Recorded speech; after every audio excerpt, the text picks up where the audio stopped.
Hello everybody. We are going to solve questions from nuclei today. The first question says that mean life of a radioactive sample is 100 seconds. Then its half-life in minutes is asked. So mean life T is equal to 1 by lambda, that is half-life is equal to 0.693 divided by lambda, or it is now 0.693 into T.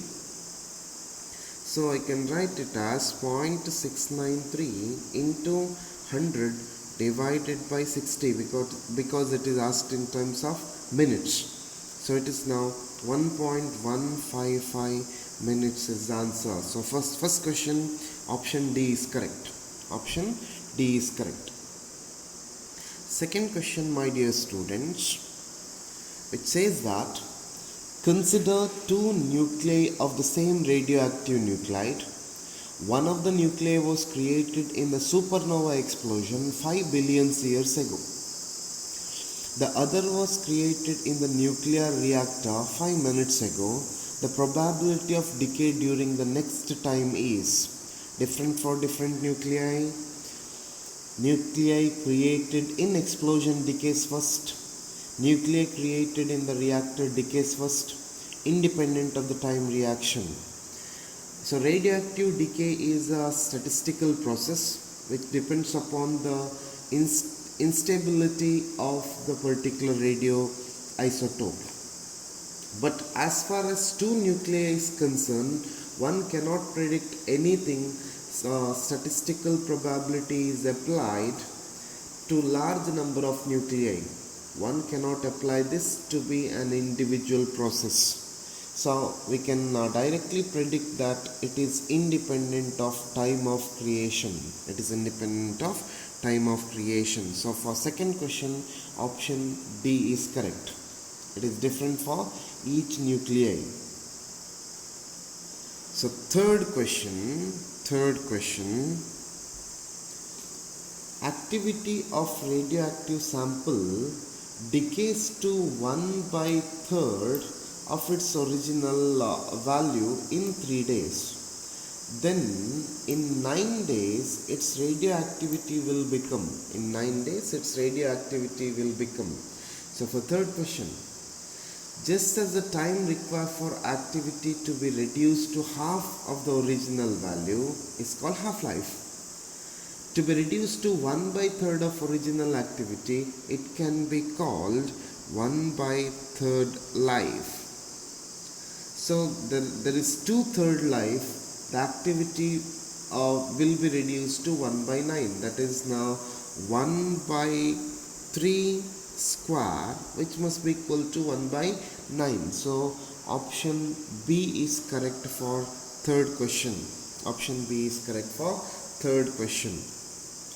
Fourth question, my dear students, if R1 and R2 are the radii of the atomic nuclei of mass numbers 64 and 125 respectively, then the ratio of R1 by R2 is, radius R becomes equal to now R0 into a to the power 1/3. So I can go with the ratio R1 divided by R2, which is equal to A1 divided by A to the power 1/3. So which is equal to now 64 by 125 to the power 1/3.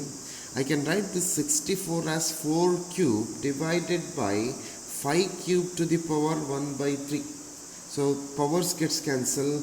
So it is now 4/5. 4/5 means option D is correct for fourth question. Next we will move to fifth question, my dear students. Fifth question says that a radioactive element forms its own isotope after 3 consecutive disintegrations. The particle emitted R. So let us denote the nuclei. Say this is now X and A, Z. And isotope should have same Z.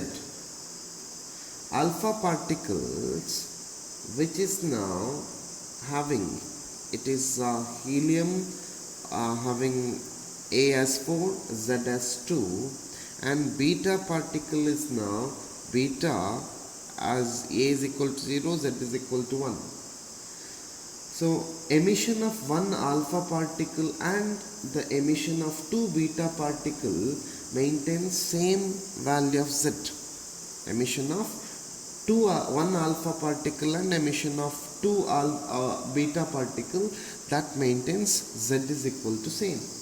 Hence the isotope formation, two beta particles and one alpha particle is emitted. This is now 2 and this is now 1. So for fifth question, option B is correct. Option B is correct, my dear students. We will go to sixth question now. Sixth question says that a radioactive substance contains 10,000 nuclei and its half-life period is 20 days. The number of nuclei present at the end of 10 days is. Easy question. So it is now n by n naught, which is equal to half to the power t divided by t, or n divided by, what is number of initial samples? It is 10,000, which is equal to now half to the power, the time required is now 10 days and it is now half-life period t is 20. So this is the power. So n can be calculated using 10,000 into half to the power half. So this comes to be 10,000 divided by 1.41. So 7070 is answer. So option A is correct for sixth question. Option A is correct for sixth question.